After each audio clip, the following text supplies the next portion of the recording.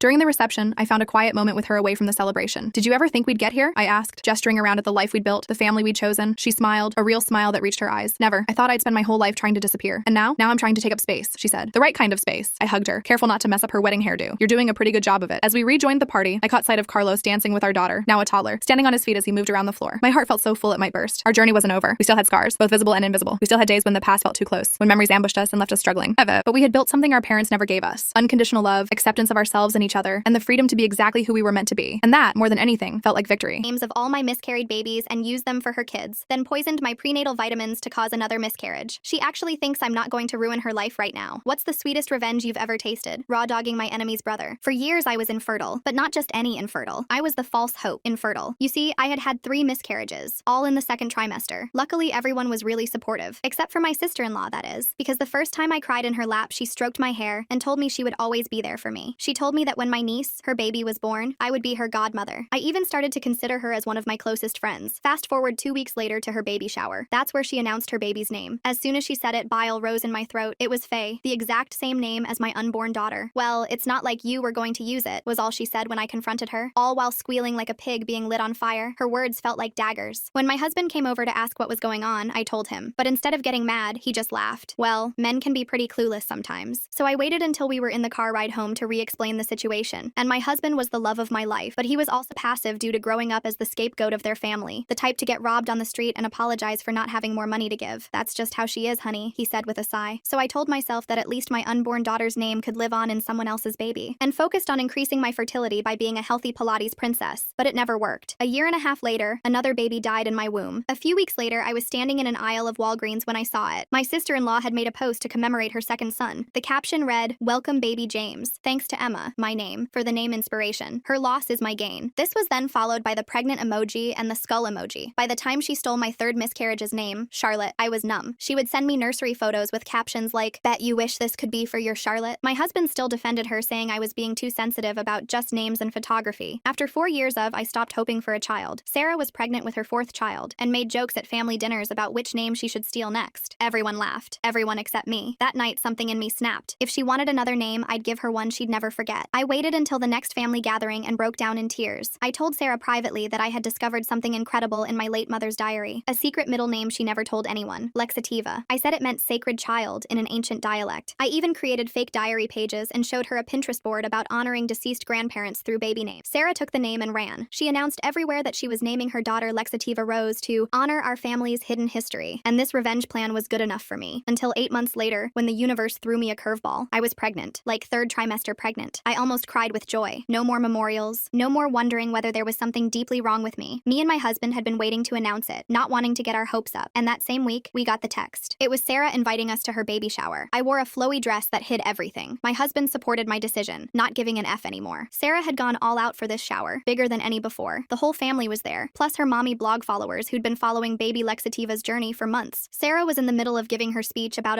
discovering this sacred family name when I stood up. "Actually, Sarah, I have something to share too," I said, smoothing my dress over my now obvious bump. The room room went dead silent. Sarah's mouth hung open mid-sentence. My mother-in-law dropped her champagne glass. 29 weeks today, I announced, cradling my belly. We wanted to be sure this time. The room erupted in screams and congratulations. Sarah's face drained of color. That's when my husband, the saint of the family, stood up and raised his hand. Sarah, you were saying something about Lexativa? About all that research you did? Sarah's face had gone from white to red. Yes, it means sacred child in ancient— That's so weird, he interrupted, pulling out his phone. Because when I Google Lexativa, all I get are medical websites about constipation relief. I had to hold my nose just to stop myself from laughing. The rest of the room was silent. I grabbed my husband's hand and walked out. It was a proud moment for all three of us. But I was fast asleep at 4 a.m. when I felt a sharp pain in my stomach, one I had felt 3 times before. Me and my husband rushed to the hospital, but I already knew the truth. It was a miscarriage. Turns out one of my nighttime prenatal gummies had been swapped for something that was fatal to my baby. I instantly knew Sarah was behind it. I couldn't sleep for days after that. Every time I closed my eyes, I saw Sarah's smug face at that baby shower. The police said they couldn't prove anything about the vitamins. The bottle had mysteriously disappeared from our bathroom, and the hospital couldn't detect what specific substance had caused the miscarriage. My husband finally stopped defending his sister. He sat on our bed, holding the empty vitamin bottle we'd found hidden in our trash can outside. His hands shook as he turned it over and over. Sarah had been in our house just 2 days before it happened, claiming she wanted to help organize the nursery. I started documenting everything. Every text, every social media post, every cruel comment Sarah had made over the years. My laptop became my constant companion as I pieced together a pattern I'd been too hurt to see before. 3 weeks after losing our baby, I discovered something that made my blood run cold. Sarah's best friend Catherine worked at the pharmacy where I filled all my prescriptions. I remembered seeing them giggling together at family gatherings, Catherine always asking intrusive questions about my fertility treatments. Catherine's shift. She saw me coming and tried to duck into the back room, but I cornered her near the vitamin aisle. Her face went white when I mentioned the prenatal vitamins. I don't know what you're talking about, she stammered, but her hands trembled as she straightened bottles on the shelf. That evening, Sarah posted on her mommy blog about toxic family members who make false accusations. Within hours, her followers were flooding my social media with hateful messages. My phone buzzed nonstop with notifications calling me jealous, delusional, attention-seeking. My husband deleted his social media accounts after his own sister's followers started attacking him too. We sat in our living room, curtains drawn, feeling like we were under siege. He kept apologizing for not believing me sooner, for all the years he'd let Sarah's behavior slide. The next family dinner was at Sarah's house. We almost didn't go, but my mother-in-law called my husband crying, begging us not to let this silly misunderstanding tear the family apart. Against my better judgment, we went. Sarah had strategically placed baby Lexativa's bassinet right in the center of the dining room. Every time I looked up from my plate, I saw that name embroidered on the blanket. Sarah kept making comments about how some people couldn't handle other people's happiness. During dinner, Sarah excused herself to feed the baby. Her laptop sat open on the kitchen counter, screen still glowing. I don't know what possessed me, but I found myself walking toward it, pretending to get more water. The browser was open to her email. My heart pounded as I saw subject lines about fertility herbs and natural miscarriage remedies. I quickly pulled out my phone, hands shaking as I took photo after photo of the screen. What are you doing? Sarah's voice cut through the air like a knife. I spun around, phone still in my hand. She lunged for it, but I pulled back. We struggled in her kitchen, her nails digging into my wrist as she tried to grab my phone. Give it to me, she hissed, but I held tight. My husband heard the commotion and rushed in. For the first time in his life, he saw his sister's mask completely off. Her face was twisted with rage, nothing like the sweet persona she usually wore. She's trying to steal my phone. Sarah quickly switched tactics, tears suddenly appearing. She's gone crazy, just like I told you all. But my husband had already seen the scratches on my wrist, the wild look in his sister's eyes. He stepped between us, and for once, he didn't take her side. We're leaving, he said quietly, taking my hand. Sarah's tears dried instantly. Fine. Run away like always, but everyone's going to know the truth about her. We drove home in silence, my wrist throbbing where she'd scratched me. I showed my husband the photos I'd managed to take. His face grew paler with each image. The next morning, Sarah's mommy blog featured a long post about dealing with mentally unstable family members. She claimed I'd attacked her in her own home, then faking my pregnancies for attention all along. She even posted a photo of herself with a small bruise on her arm, though I'd never touched her. Her followers ate it up. Comments poured in about how strong she was, how terrible it must be to have such a toxic sister-in-law. Some even started a hashtag, Justice for Sarah. My mother-in-law called within hours. You need to apologize, she said, not even asking for my side of the story. This has gone too far. Sarah's considering filing a restraining order. She poisoned my baby! I couldn't help but shout. Don't be ridiculous, my mother-in-law snapped. Sarah would never do something like that. You're clearly having some kind of breakdown. Maybe you should get help. My husband took the phone from me. Mom, you didn't see what happened. Sarah attacked Emma, not the other way around. Oh, please, his mother scoffed. You always take her side now. Sarah sent me the security footage from her kitchen. It clearly shows Emma snooping through her personal computer. My heart sank. Of course, Sarah had edited the footage to exclude our struggle, to make me look like the aggressor. My husband argued with his mother for a few more minutes before hanging up in frustration. Over the next few days, the situation escalated beyond anything I could have imagined. Sarah filed a report with Child Protective Services, claiming I was mentally unstable and shouldn't be allowed to adopt children. She'd discovered we'd started the adoption process months ago, before our last pregnancy. The social worker who came to our house was professional, but clearly influenced by the concerns that had been raised. Apparently, Sarah Sarah's mommy blog followers had been calling the adoption agency, sending emails about my dangerous behavior. We've received over 50 complaints, the social worker explained, flipping through her folder. While we have to investigate all claims, I want you to know that organized campaigns like this usually indicate someone has an agenda. We provided character references, medical records showing my mental health was fine, everything we could think of, but the damage was done. The adoption agency put our application on hold pending the investigation. I sobbed in my husband's arms that night. Sarah hadn't just stolen my baby's names, she was trying to steal any chance I had at motherhood. The next morning brought fresh hell. Sarah had posted screenshots of my snooping on her laptop, conveniently cropping out everything that showed her research into miscarriage-inducing herbs. Her followers were calling me a criminal, demanding I be arrested for invasion of privacy. My husband and I sat at our kitchen table, surrounded by printed emails from the adoption agency. Each one detailed another concerned citizen who'd contacted them about my supposed mental instability. The language was eerily similar across dozens of messages, clearly coordinated. Catherine called me that afternoon. Her voice shook as she whispered into the phone. "Meet me at the park on Elm Street. Come alone. I need to tell you something." My husband wanted to come with me, but I knew Catherine would bolt if she saw him. I found her sitting on a bench near the playground, nervously watching mothers push their children on swings. "I can't do this anymore," she said as soon as I sat down. "Sarah's gone too far. The vitamins, she made me switch them. Said it was just harmless herbs to help with your anxiety." My hands clenched into fists. You knew what they were. Catherine's eyes filled with tears. She had dirt on me. I've been skimming pills from the pharmacy, just anxiety meds for myself, nothing serious. But she found out somehow and threatened to report me unless I helped her. I pulled out my phone to record, but Catherine grabbed my wrist. "No recordings. I'll deny everything if you try to use this against me.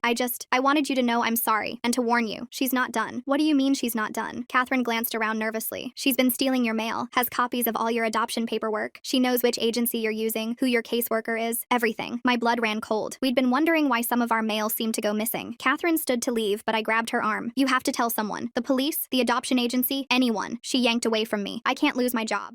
I have kids too." She hurried away, leaving me alone on the bench. That evening, my husband installed security cameras around our house. We changed all our locks and had our mail forwarded to a post office box. It felt like we were preparing for war. Sarah's next move came at Thanksgiving dinner. The whole family gathered at my mother-in-law's house, tension thick enough to cut with a knife. Sarah arrived late, making a grand entrance with all 4 of her children dressed in matching outfits. During dinner, she kept making pointed comments about people who can't let go of the past and the importance of mental health treatment. My husband's jaw clenched tighter with each jab, but he stayed silent. Then, as we were clearing dessert plates, Sarah stood up and clinked her wine glass. "I have an announcement." The room fell silent. Sarah's hand moved to her stomach in that familiar gesture I'd made so many times before. "We're expecting again, and I've already chosen the perfect name." My mother-in-law gasped with delight. "Oh, Sarah, how wonderful." "Yes," Sarah continued, her eyes locked on mine. "If it's a girl, we're naming her Margaret, after Emma's dear departed mother." The room spun. My mother had died just 6 months ago, her name the last sacred thing I had left. I stood so quickly my chair toppled backward. "You wouldn't dare," I whispered. Sarah's smile was pure venom. "Why not? It's such a beautiful name, and someone should use it since you clearly can't." My husband was on his feet now too. "That's enough, Sarah. You've crossed every line." "Have I?" Sarah's voice rose to a shriek. "She's the one who broke into my computer. She's the one spreading lies about me. I'm just trying to honor family traditions. By stealing the names of dead babies?" My husband's voice was deadly quiet. The room erupted. My father-in-law started shouting about keeping the peace. Sarah's husband looked confused, asking what was really going on. The children started crying. In the chaos, Sarah grabbed her phone and started live streaming to her mommy blog followers. "You can see how I'm being attacked in my own family," she said to the camera. "All because I want to honor my sister-in-law's mother." My husband grabbed my hand. "We're leaving." As we headed for the door, Sarah called out, "Oh, Emma, you might want to check with the adoption agency. I heard they received some very interesting information about your mental health history." We drove home in silence, both of us too angry to speak. When we got home, there was a message on our answering machine from our adoption caseworker, asking us to call urgently. My hands shook as I dialed the number. The caseworker's voice was carefully neutral as she explained that they'd received documentation, suggesting I'd been hospitalized for psychiatric issues multiple times. "That's not true," I said, my voice breaking. "I've never been hospitalized for anything except my miscarriages." "I understand," she said, "but we need to investigate these claims. Can you provide your complete medical history?" After I hung up, my husband found me sobbing on our bedroom floor. He held me as I cried, whispering promises that we'd fight this, that Sarah wouldn't win. The next day, we went to the hospital to request my medical records. The administrator pulled up my file, then frowned. "This is strange. There are entries here I don't recognize." My heart sank as she showed us the screen. Someone had added fake psychiatric admissions to my electronic records, complete with diagnoses of delusional disorder and pathological lying. "This is fraud," the administrator said. "We'll need to investigate how someone accessed our system." It took 2 weeks to get the fake entries removed and documented as fraudulent. During that time, Sarah Sarah escalated her campaign. She created fake social media accounts in my name, posting unhinged rants about wanting to steal other people's babies. She sent anonymous tips to my employer about my mental instability. My husband started recording everything. He bought a small camera he wore on his shirt, documenting every interaction with his family. His mother called him paranoid, but he didn't care anymore. The breakthrough came from an unexpected source. Sarah's eldest daughter, Faye, now 8 years old, called our house one evening when her parents were out. "Aunt Emma," her small voice said, "I need to tell you something. Mommy makes us lie about you." My husband quickly started recording as Faye explained how her mother made her and her siblings tell people I was mean to them, that I scared them, that I said bad things about their family. "She practices with us," Faye said, "makes us repeat the lies until we say them right. I don't want to anymore. You've never been mean to us." We saved the recording, adding it to our growing pile of evidence. But Sarah must have found out about Faye's call, because the next day she posted about how I was manipulating innocent children and turning them against their followers were rabid, sending death threats to my social media accounts. Someone posted my work address, and protesters showed up at my office with signs calling me a baby killer and child predator. My boss called me into his office. "I know this is personal," he said, "but it's affecting the company. Maybe you should take some time off until this blows over." I was effectively suspended from my job. Sarah had managed to destroy my reputation, my career prospects, and my chance at adoption, but she wasn't satisfied yet. 2 weeks later, my husband's grandmother celebrated her 90th birthday. We debated not going, but his grandmother had always been kind to me, and I didn't want to disappoint her. The party was at a restaurant, neutral ground we thought would be safe. Sarah arrived late, as usual, making sure all eyes were on her. She air-kissed relatives and gushed about her pregnancy, now showing prominently. During the cake cutting, I excused myself to use the restroom. Sarah followed me in, checking the stalls to make sure we were alone before turning to face me. "You should just give up," she said conversationally, applying lipstick in the mirror. "You're never going to be a mother. The adoption agency has already rejected your application." "Oh, didn't you know? I have a friend who works there." I stayed silent, remembering my husband's camera was recording everything. Sarah continued, mistaking my silence for defeat. "It was so easy, really. Catherine at the pharmacy, my friend at the hospital who helped with your medical records, the social worker who owed me a favor. You never stood a chance." "Why?" I finally asked. "What did I ever do to you?" Sarah's reflection smiled at me. "You married him. You took my brother away from me. He was supposed to always put me first, and then you came along with your fertility sob story, and suddenly he cared more about you than me. So you unalived my babies?" Sarah laughed. "I didn't unalive anything. You did that all on your own. I just helped nature along with the last one. Consider it a favor. You're clearly not meant to be a mother." I left the bathroom without another word, my heart pounding. We finally had her confession on tape, but when my husband checked the camera that night, the battery had mysteriously died just before Sarah followed me into the bathroom. We had nothing. The next blow came from Sarah's husband, who called my husband asking to meet privately. We assumed he was going to threaten us, but instead, he looked exhausted and defeated. "I found her journal," he said, sliding a leather notebook across the table. "I wasn't snooping. It fell out of her purse. I think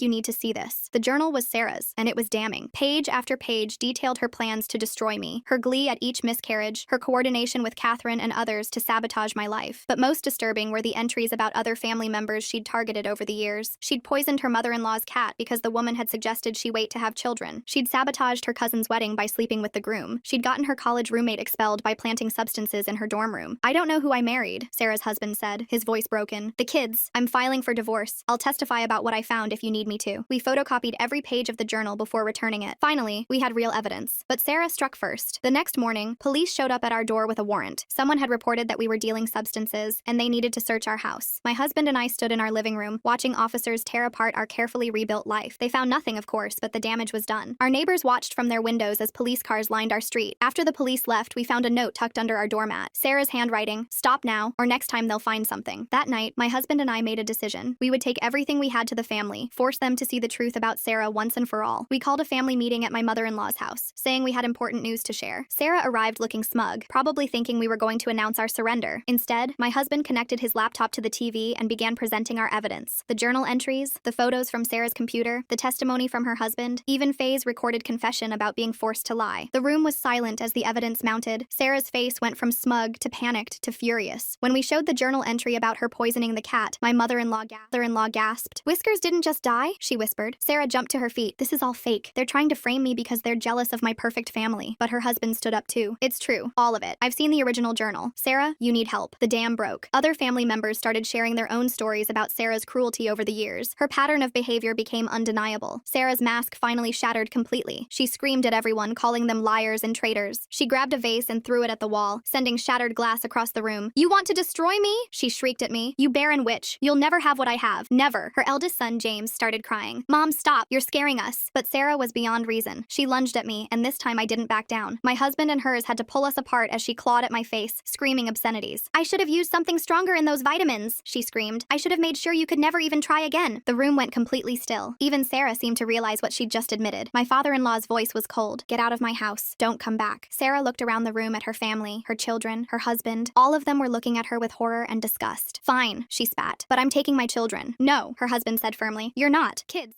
Come here. All 4 children ran to their father, even baby Lexativa in Faye's arms. Sarah stood alone in the center of the room, finally seeing the consequences of her actions. She left without another word, slamming the door behind her. The family sat in stunned silence for a moment before my mother-in-law started crying. I'm so sorry, she sobbed, reaching for my hand. I should have believed you. All those babies. I'm so sorry. The aftermath was swift. Catherine, terrified of losing her pharmacy license, came forward with a full confession about switching my vitamins. She provided receipts, text messages from Sarah, everything needed to prove what had happened. Sarah's husband filed for emergency custody and a restraining order. The divorce papers cited her journal as evidence of her being an unfit mother. He also shared that he'd found searches on her computer for how to induce miscarriage dating back years. Sarah's mommy blog imploded when someone leaked excerpts from her journal to her followers. The woman who'd built her brand on being the perfect mother was exposed as a calculating sociopath who'd poisoned family members and sabotaged pregnancies. Within days, she lost everything: her husband, her children, her family, her online following. The adoption agency called to apologize and reactivate our application, noting that the fraudulent complaints would actually strengthen our case by showing we could handle adversity. 3 months later, my husband and I stood in a courthouse, finalizing the adoption of newborn twins. We named them Charlotte and James, reclaiming the names Sarah had stolen. As we signed the papers, I thought about the long journey that had brought us here. Sarah was facing criminal charges for the vitamin tampering, though her lawyer was pushing for a plea deal involving mental health treatment instead of jail time. Her children were thriving with their father, finally free from their mother's toxic influence. Faye had started calling me Aunt Emma again, and she'd asked if she could help babysit the twins when they were older. I want to be a good big cousin, she'd said, not like my mom was a sister. As we drove home with our babies, my husband reached over and squeezed my hand. We'd survived Sarah's campaign of terror, and somehow, the twins gurgled in their car seats, and I smiled through my tears. Sarah had tried to steal everything from me, but in the end, she'd only stolen from herself. I had my family, my babies, my life back. And Sarah? She had exactly what she'd always given others. Nothing but the consequences of her own cruelty. The courthouse adoption ceremony ended at noon. By 12:30, Sarah was already causing problems. My husband spotted her first, standing across the street from the courthouse steps where we were taking photos with Charlotte and James. She wore oversized sunglasses and a baseball cap, but her rigid posture gave her away. Don't look, he whispered, shifting to block her view of the twins. The photographer noticed our tension and suggested we move to the courthouse garden. As we walked away, I heard rapid footsteps behind us. Sarah had crossed the street. Those should have been my names to give, she called out. Security intercepted her before she got close. We watched them escort her away while she shouted about her rights as an aunt. The twins slept through it all, unaware of the drama surrounding their first official day as ours. That afternoon, we discovered Sarah had been busier than we thought. Our adoption announcement on social media, posted by my mother-in-law with our permission, had been screenshot and reposted on Sarah's new blog with commentary about baby thieves and name stealers. Catherine texted me a warning. Sarah had been at the pharmacy that morning, asking strange questions about infant medications and allergies. Catherine had refused to give her any information and alerted her manager, but the encounter left everyone uneasy. We installed a doorbell camera that evening. My husband also changed our pediatrician to one across town, just to be safe. The twins needed their first checkup next week, and we weren't taking chances. Sarah's husband called the next day with disturbing news. She'd broken into his house while the kids were at school, taking photo albums and baby clothes. She'd also left a note demanding visitation with her children. The restraining order covers the kids too, he assured us. But she's getting desperate. She's been staying with different friends, telling them you've all turned against her for no reason. 3 days later, Sarah showed up at my husband's workplace. She'd waited in the parking garage, approaching him as he walked to his car. My husband immediately started recording on his phone. You poisoned everyone against me, she said, blocking his path. Even my own children won't talk. Tried to step around her, but she moved with him. Sarah, you need to leave. You're violating the restraining order. That piece of paper means nothing. You're my brother. You're supposed to protect me, not destroy me. You destroyed yourself, he said quietly. Sarah's face contorted. She grabbed his phone and threw it against the concrete wall. It shattered on impact. Then she ran to her car and sped away before security arrived. The broken phone meant we lost that recording, but the parking garage cameras caught everything. My husband filed a police report, and a warrant was issued for Sarah's arrest. She evaded police for a week. During that time, she created dozens of fake social media profiles, flooding our accounts and our employers' pages with accusations. She claimed we'd stolen her children, ruined her marriage, and planted evidence against her. One profile particularly stood out. It used photos of Charlotte and James from the courthouse, edited to include Sarah holding them. The captions claimed they were her twins that we'd kidnapped. Several of her old blog followers, still loyal despite everything, shared the posts. My boss called me back into his office. I know this isn't your fault, he said, sliding a printed screenshot across his desk. But HR is concerned. These accusations of kidnapping, even though they're false, they're affecting our workplace. I stared at the fabricated photo of Sarah with our twins. What are you saying? saying, take extended leave, paid. Let this situation resolve, then we'll reassess. I cleaned out my desk that afternoon, trying not to cry. Sarah had now cost me my active employment along with everything else. That night, Faye called again. Her voice was barely a whisper. Aunt Emma, Mom's here. She's outside Dad's house. She keeps texting me to let her in. My husband immediately called his brother-in-law while I stayed on with Faye. We could hear Sarah pounding on the door, shouting for her children. She says she has new vitamins for the baby, Faye whispered. Special ones to make her smart like her. My blood ran cold. Faye, don't open that door. Stay away from the windows. Police arrived within minutes. We listened over the phone as they arrested Sarah. She screamed the entire time about her rights as a mother, how we'd all conspired against her, how she just wanted to give her baby pills in her purse. Sarah spent 2 nights in jail before making bail. Her lawyer argued she was having a mental health crisis and needed treatment, not incarceration. The judge agreed to bail with conditions. She had to wear an ankle monitor and stay away from all family members. The pills tested positive for a mild sedative, nothing immediately dangerous but completely inappropriate for an infant. It was enough to add attempted child endangerment to her charges. Sarah's former friends began distancing themselves as more truth emerged. One of them, a woman named Patricia who'd been housing Sarah, called me directly. I'm sorry, Patricia said. I believed her stories about you, but then I caught her in my medicine cabinet at 3 a.m. going through my prescriptions. When I confronted her, she said she was just looking for aspirin, but you don't believe her, I finished. No, and there's more. She's been using my computer to create those fake profiles. I have screenshots of everything. Patricia emailed us dozens of screenshots showing Sarah's activity, creating fake accounts, editing photos, coordinating harassment campaigns. It was all there, time-stamped and undeniable. We added it to our evidence file, which had grown thick enough to fill a banker's box. My husband organized everything chronologically, preparing for the criminal trial. Meanwhile, we focused on our new life with the twins. They were thriving, gaining weight, and starting to smile. Charlotte had my husband's eyes, while James had my stubborn chin. Every milestone felt like a victory Sarah couldn't steal. The adoption agency called with a follow-up visit. The social worker who came was the same one who'd investigated Sarah's false claims. She smiled when she saw how well the twins were doing. I want to apologize again for the investigation, she said, watching Charlotte grip my finger. It's clear now that those complaints were malicious. We understand you had to follow protocol, my husband said. Yes, but I want you to know we've flagged Sarah's name in our system. If she ever tries to adopt or interfere with another adoption, we'll know immediately. It was a small comfort, but we'd take any protection we could get. Sarah's next move came through her lawyer. She was suing for grandparent rights, claiming we were alienating her from her rightful relationship with the twins. The lawsuit was baseless. She wasn't their biological grandmother and had no standing, but we still had to respond. Our lawyer laughed when he read the filing. She's grasping at straws. No judge will even hear this case. He was right. The lawsuit was dismissed within a week, but Sarah didn't stop there. She started showing up at places she knew we'd be. The grocery store, the park, the pediatrician's office, always staying just far enough away to not violate the restraining order's distance requirement, but close enough to make her presence known. One afternoon at the park, she sat on a bench 50 feet away, staring at us the entire time. Other parents noticed and moved their children away from her. When a concerned mother asked if we knew her, I simply said she was someone we had a restraining order against. Word spread quickly through the playground. Sarah must have realized her tactics weren't working because she changed approach. She started sending letters to our house through her lawyer, claiming she wanted to reconcile. Each letter contained subtle threats wrapped in language of forgiveness and family healing. I forgive you for turning my family against me, one letter read. I'm willing to move past the lies you've spread if you'll just let me be part of the twins' lives. They need their aunt. Don't make me prove how much. We gave every letter to our lawyer and the police. The detective handling her case told us they were building a strong harassment case on top of the existing charges. Catherine reached out again. This nation. Sarah's been texting me from different numbers, she said, offering me money to get information about your prescriptions. I've blocked every number, but they keep coming. She forwarded us the screenshots. Sarah was offering increasingly large amounts, money we knew she didn't have since her husband had frozen their joint accounts during the divorce. The divorce proceedings were moving quickly. Sarah's husband had been granted full custody, and Sarah was only allowed supervised visitation at a court-appointed facility. According to him, she'd shown up to exactly one visit, spent the entire time telling the children how everyone was lying about her, and hadn't returned since. The kids are in therapy, he told us during a coffee meeting. Faye especially. She feels guilty for telling you about the lies. I keep explaining she did the right thing. We assured him we'd be happy to talk to Faye anytime she needed reassurance. The poor girl had been carrying the weight of her mother's manipulation for years. 2 months after the adoption, Sarah made her biggest mistake yet. She managed to get hired at a daycare center in the next town over, using her maiden name and somehow passing the background check before her charges were fully processed. We only found out because another mother recognized her from the mommy blog drama and alerted the daycare management. They fired her immediately and reported the incident to Child Protective Services. This violation of working with children while under investigation for child endangerment added another list. Her lawyer dropped her as a client, citing irreconcilable differences in legal strategy. Sarah represented herself at the next hearing. She showed up in an ill-fitting suit, her hair unwashed, dark circles under her eyes. She rambled for 20 minutes about conspiracy theories and family betrayal before the judge cut her off. Ms. Sarah, the judge said sternly, you need proper legal representation. I'm appointing you a public defender. I don't need help, Sarah insisted. I just need people to listen to the truth. The truth according to whom? The judge asked. According to me, I'm the victim here. The judge scheduled another hearing and ordered Sarah to undergo a psychiatric evaluation. She stormed out of the courtroom, shouting about injustice. In the parking parking lot, she confronted us again. This time, my husband and I were ready. We both had our phones recording as she approached. "Enjoy them while you can," she hissed, gesturing toward the twins in their car seats. "You think you've won, but I know things. I know which formula you buy, which diapers you use, where you take them for walks." "Sarah, you're being recorded," my husband said calmly, "and you're violating the restraining order." She laughed, a sound devoid of sanity. "Restraining order? You mean that joke of a paper? I've violated it a dozen times. Following you is easy when you're so predictable." "Thank you for the confession," I said, ending the recording. Her face went white as she realized what she'd done.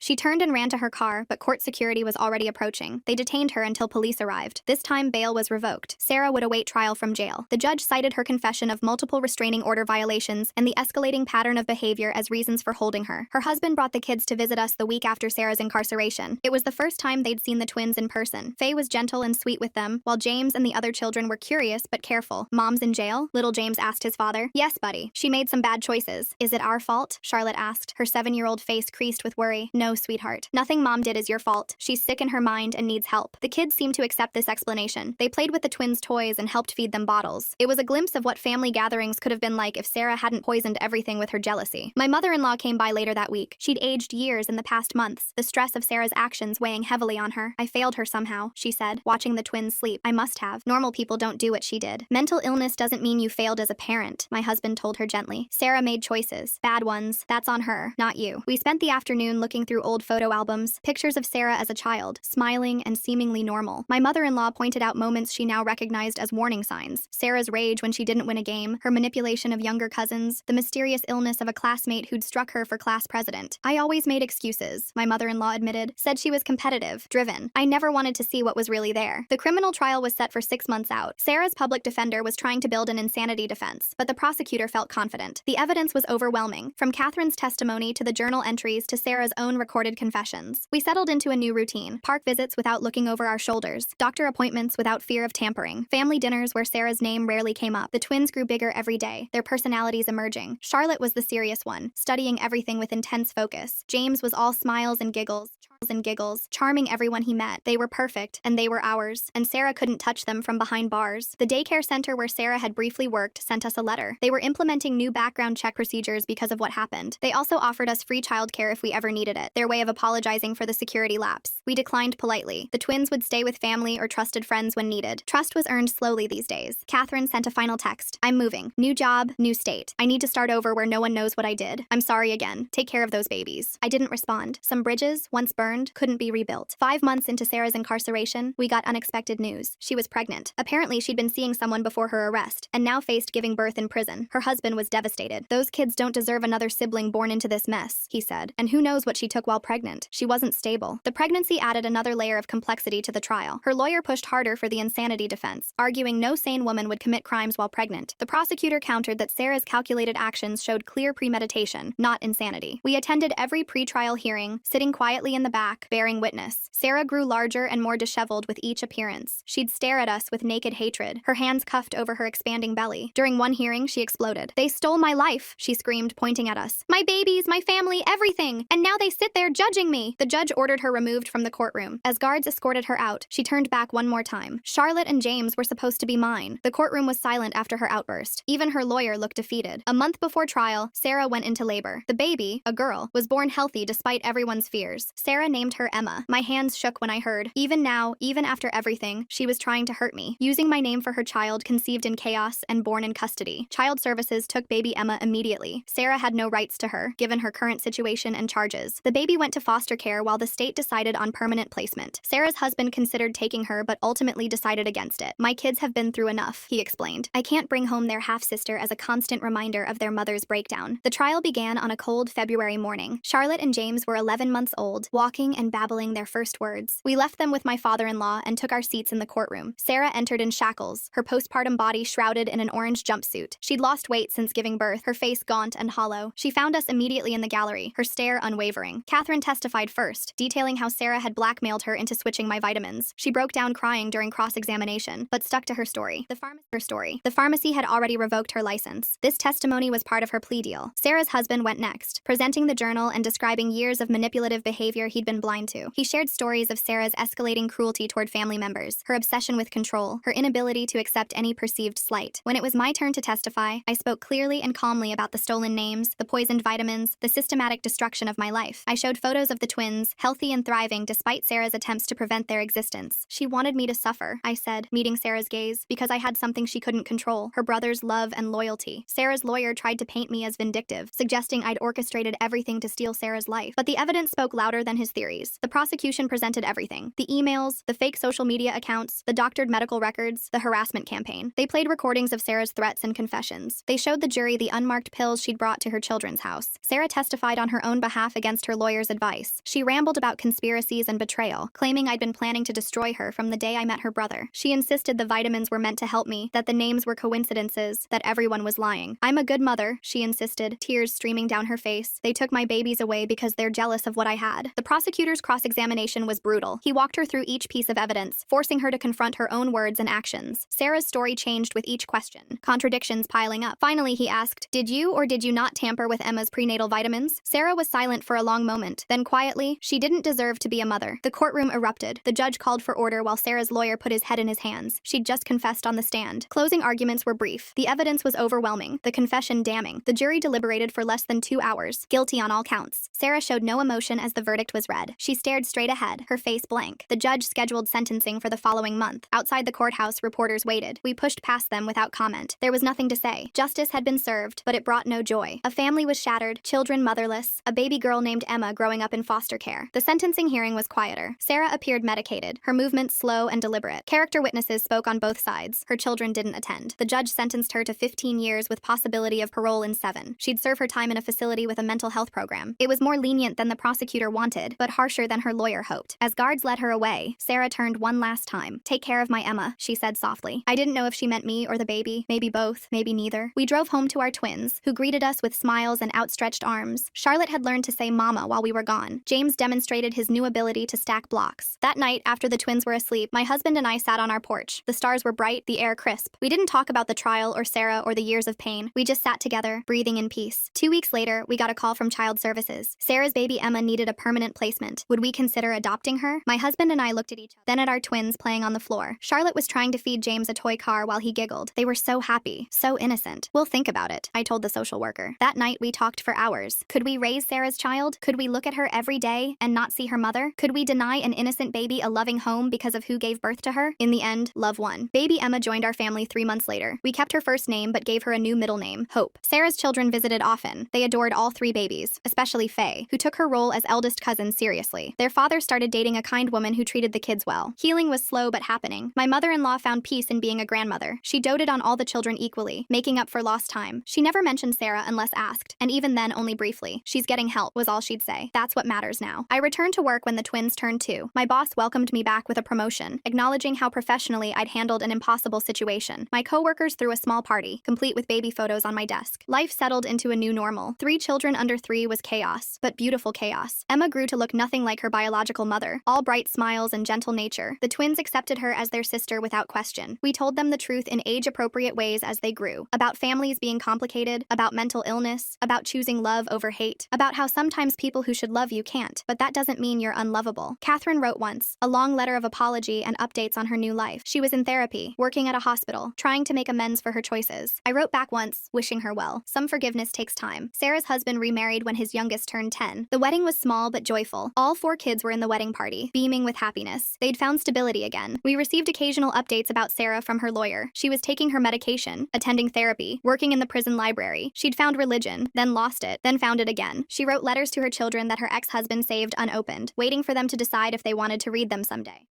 She never wrote to us. We were grateful for that. On the twins' 5th birthday, we threw a big party. All the cousins came, along with school friends and neighbors. Faye, now a teenager, helped organize games. Sarah's other children sang happy birthday with genuine joy. Baby Emma, now 3, tried to blow out her siblings' candles. Charlotte stopped her gently while James laughed. They were so patient with their little sister, protective and loving. My husband's grandmother, now 95, sat in her wheelchair beaming. She'd lived to see her family heal from the fractures Sarah had caused. She held baby Emma on her lap, whispering stories about the family's history, the good parts. That night, after cake and presents and too much excitement, we tucked 3 exhausted children into bed. Charlotte insisted on one more story. James wanted extra cuddles, and Emma needed her special blanket arranged just right. As I closed Emma's door, floor, I thought about Sarah in her cell. Did she think about the children she'd lost through her own actions? Did she regret the path she'd chosen? Did she ever accept responsibility? I'd never know, and that was okay. Her journey was hers alone now. My husband found me in the hallway, pulling me into a hug. We'd survived the impossible and built something beautiful from the ashes. Our children were happy, healthy, loved. That was what mattered. The next morning brought the usual chaos. Spilled cereal, lost shoes, arguments over toys, normal family life. Charlotte helped Emma find her favorite dress while James fed the dog breakfast. They were good kids, kind kids, despite or perhaps because of their origin story. My phone buzzed with a text from Faye. Can I babysit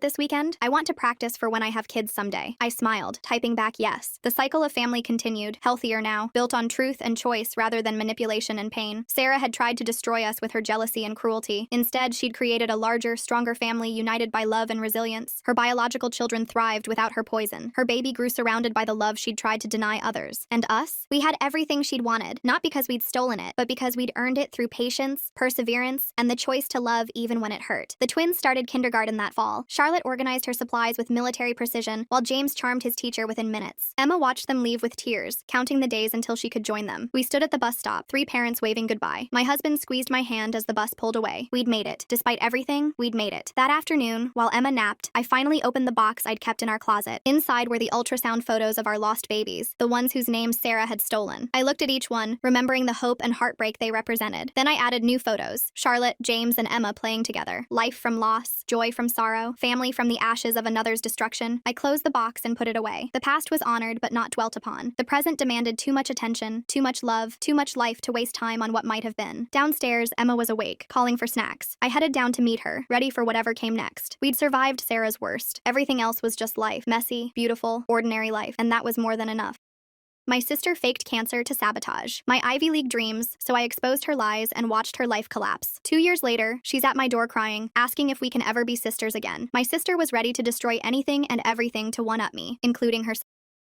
Growing up, I always tried to be best friends with my older sister Sasha. I bought all my clothes based on what her wardrobe looked like, and whenever she started a hobby, I would start it too. But instead of wanting to be my best friend, she started seeing me as her #1 opponent. Whenever she'd come home after winning an award in running, dance, or any other hobby of hers I copied, I was the first one she told. Bet you couldn't do this, could you? She'd then wave the award in my face. But instead of crying or getting jealous, I'd hug her super tight and tell her how happy I was for her. But this just made her even angrier, and she'd shove me away, sometimes so hard that my entire body would fall onto the floor. But it wasn't until my 12th birthday that I finally gave up trying, because our parents got me a pink glittery bike, one that Sasha always wanted. As soon as I unboxed it, I ran up to her room and banged on her door. When I brought her into the back garden and showed her what I got, I asked if she wanted to be the first one to ride it. Sure, she said, with a smirk plastered on her face. She told me she wanted to ride it on the road, and since she was 16, I figured she was old enough to ride responsibly. But instead of sitting in the seat, she locked eyes with me and threw it into the open road right as a truck passed by and destroyed it. My heart broke, and that was the moment my childhood ended. I vowed to never tell her about my achievements, or any updates on my life for that matter. Unfortunately, when I was 14, I won first place at the regional cross-country championships, because Sasha hadn't moved out for college yet, so she heard my parents talking about it. But to my surprise, instead of flipping out, she asked to come to my awards ceremony. I enthusiastically said yes, because I thought she was trying to rebuild our friendship. On the big day, the coach announced the winners in order of lowest to highest, except he never called out my name, because right before he could, Sasha dramatically collapsed onto the floor. Everyone turned around to face my family and ask if she was okay. She didn't wake back up until you could hear the ambulance sirens outside. "Oh, sorry, everyone," she announced, jolting straight up. "I just didn't eat enough food today." Everyone marveled about how glad they were to see she was okay. I just rolled my eyes. From there, I kept pretty much everything in my life a secret from not just my sister and parents, but my entire family. It definitely made life lonelier, and it took a lot to kill the desire of running to my parents when I got good news. Fast forward to when I was 17 and got into an Ivy League university. My parents found the acceptance letter before me. When I got home, my mom yelled, "Honey, we are so proud of you." Without missing a beat, they started taking a bunch of pictures of me with my acceptance letter to plaster all over their social media. And for the first time in years, I let them be happy for me, because I figured that Sasha couldn't do anything to ruin it. But again, I was wrong, because the next day, I woke up to my parents barging into my room and throwing all my stuff into black bin bags. "Your sister has just been diagnosed with stage 3 ovarian cancer. She'll need 1 room for her stuff and 1 to sleep in." My mom's voice was shaking, and my dad had tears in his eyes. I instantly knew she was faking it. I just needed some sort of evidence. Sasha came home later that day with a smirk on her face. Her hair was completely bald, which is funny because I had seen a photo on her story with her hair blowing in the the wind just a weeks back. Still, she lied down and slept, said the cancer was tiring her out. That night, I cooked her favorite meal, luring her into delusional security. After 2 weeks of me sleeping on the couch, Sasha hosted a party to commemorate her own bravery. She invited everyone we knew, including some girls from my class. Perfect. Halfway through, I tapped on my Fanta glass with a fork. "Sasha, make a speech! We're so proud of you!" She immediately recited a speech that I had heard her practice dozens of times in the bathroom mirror. She was halfway through her fake tears when I walked up to her and hugged her. And just as I was about to pull away, I peeled off the bald cap. Her blonde hair unraveled down to her waist. Sasha screamed. My mom gasped so hard I thought her lungs were